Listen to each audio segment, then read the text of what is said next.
Di saat banyak negara di kawasan Asia Tenggara masih bergantung penuh pada impor teknologi transportasi dari negara-negara besar, sebuah pemandangan tak biasa justru muncul di Filipina.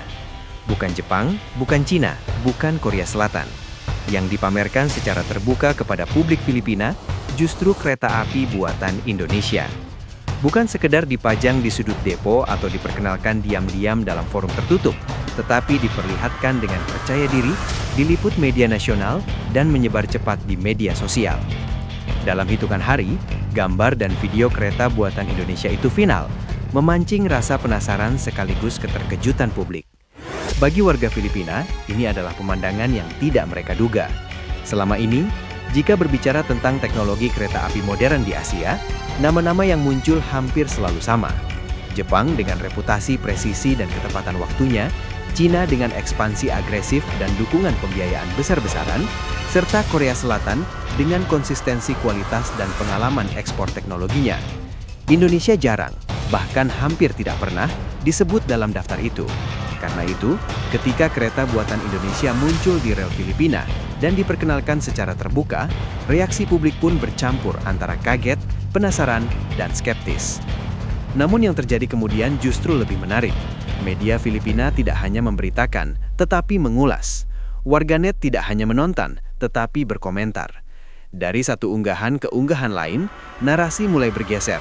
Dari pertanyaan apakah ini akan bekerja, menjadi mengapa ini terlihat cocok. Perubahan nada itu berlangsung pelan, nyaris tak disadari, tetapi nyata. Dan pada saat yang sama, negara-negara tetangga di kawasan mulai memperhatikan dengan sorot mata berbeda. Ada yang terkejut, ada yang penasaran, dan ada pula yang mulai merasa gelisah. Karena ini bukan sekedar soal satu rangkaian kereta, ini soal perubahan posisi Indonesia di peta industri kawasan. Selama bertahun-tahun, Indonesia sering dipandang sebagai negara pasar, negara dengan jumlah penduduk besar, kebutuhan tinggi, dan ketergantungan pada produk impor. Kaya sumber daya alam, tetapi lemah dalam teknologi manufaktur bernilai tinggi.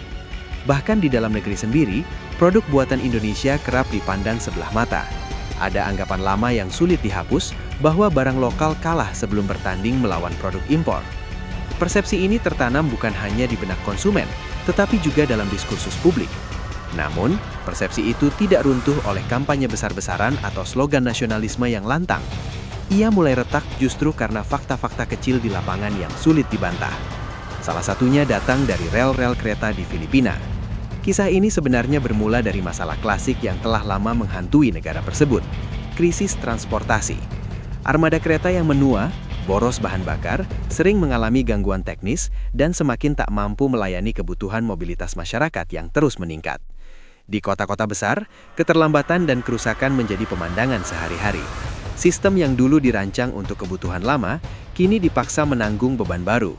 Pemerintah Filipina menyadari bahwa tambal sulam tidak lagi cukup. Perbaikan kecil hanya menunda masalah, bukan menyelesaikannya. Yang dibutuhkan adalah modernisasi besar-besaran. Bukan sekedar mengganti suku cadang, tetapi memperbarui sistem perkeretaapian nasional secara menyeluruh. Maka, tender internasional pun dibuka. Seperti biasa, banyak pihak langsung berspekulasi. Nama-nama besar yang selama ini mendominasi industri perkeretaapian Asia langsung dijagokan. Bagi sebagian analis regional, pemenangnya hampir bisa ditebak. Di tengah dominasi itu, Indonesia nyaris tidak diperhitungkan. Banyak yang menganggap Indonesia belum berada di level yang sama. Infrastruktur industrinya dianggap belum matang, pengalamannya diragukan, dan kapasitas teknologinya dipandang terbatas. Namun justru di titik inilah kejutan terjadi. Ketika hasil tender diumumkan, Filipina secara resmi memilih lokomotif dan rangkaian kereta buatan PT Industri Kereta Api atau PT Inka, perusahaan manufaktur kereta yang berbasis di Madiun, Jawa Timur. Keputusan ini langsung memantik reaksi luas.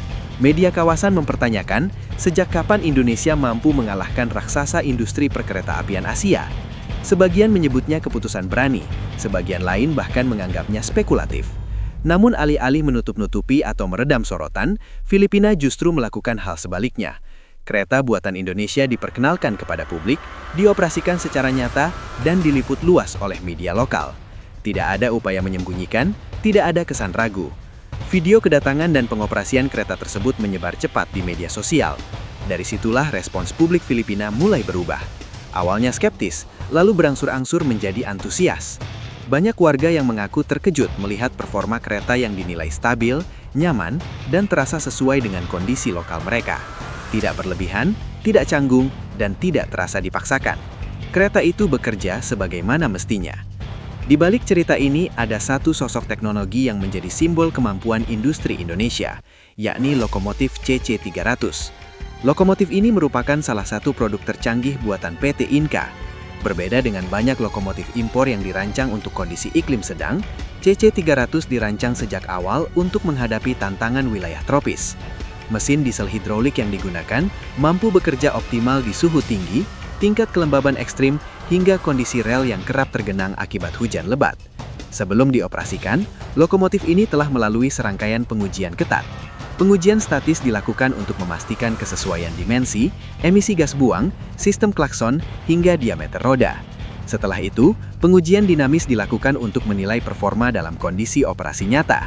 Semua pengujian tersebut dilakukan oleh tim penguji sarana perkeretaapian yang kompeten.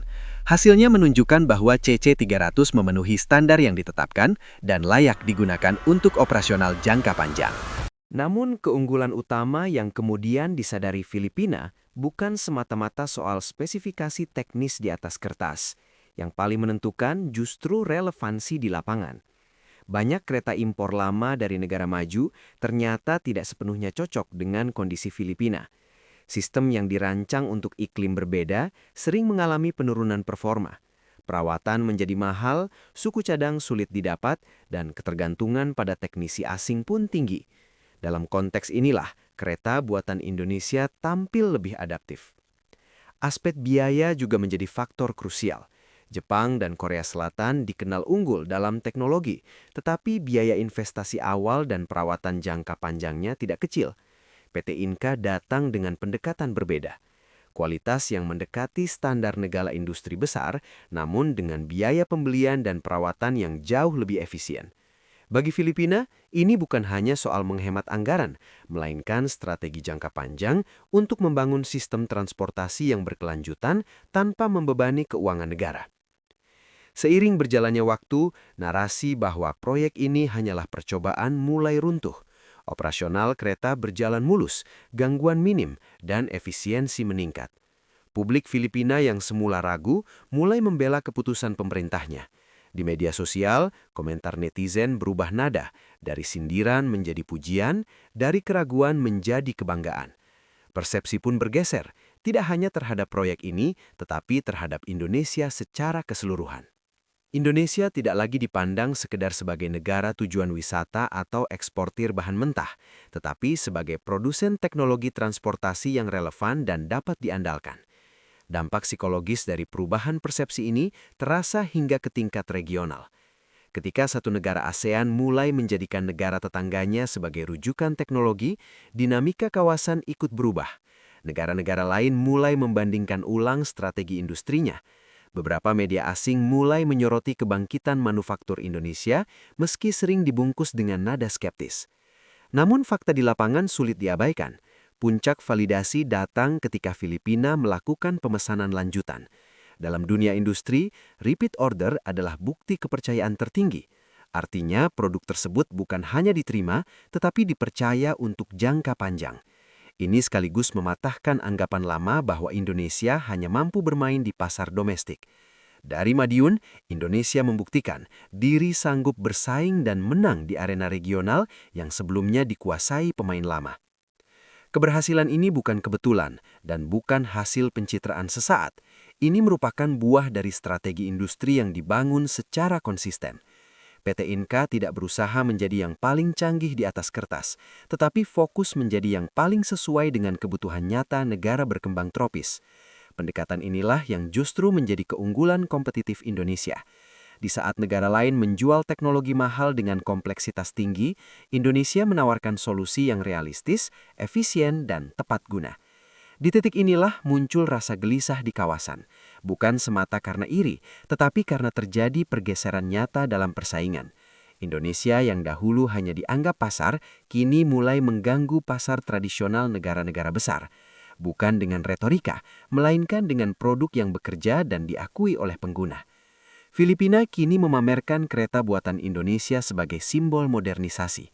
Bagi publik Filipina, ini adalah bukti bahwa mereka memilih berdasarkan rasionalitas, bukan gengsi. Bagi Indonesia sendiri, kisah ini menyimpan pelajaran penting. Di tengah kebiasaan meremehkan kemampuan sendiri, justru negara lain melihat potensi dan mengambil keputusan rasional berdasarkan kualitas nyata. Ketika kepercayaan domestik sering goyah, pengakuan justru datang dari luar negeri. Dari Madiun, Indonesia menunjukkan bahwa industri nasional mampu menembus pasar regional, bersaing secara sehat, dan menang tanpa sensasi. Ini bukan akhir cerita. Ini adalah sinyal awal bahwa posisi Indonesia di Asia Tenggara sedang bergeser ke level yang lebih tinggi. Pertanyaannya kini bukan lagi apakah Indonesia mampu, melainkan siapa lagi yang akan menyusul Filipina dalam memilih produk Indonesia sebagai solusi nyata. Dan di balik suara mesin lokomotif yang kini beroperasi di rel Filipina, tersimpan pesan yang lebih besar, bahwa kebangkitan industri tidak selalu datang dengan sorak-sorai, tetapi dengan kerja nyata, konsistensi, dan keberanian untuk percaya pada kemampuan sendiri. Indonesia telah melangkah dan dunia mulai memperhatikan.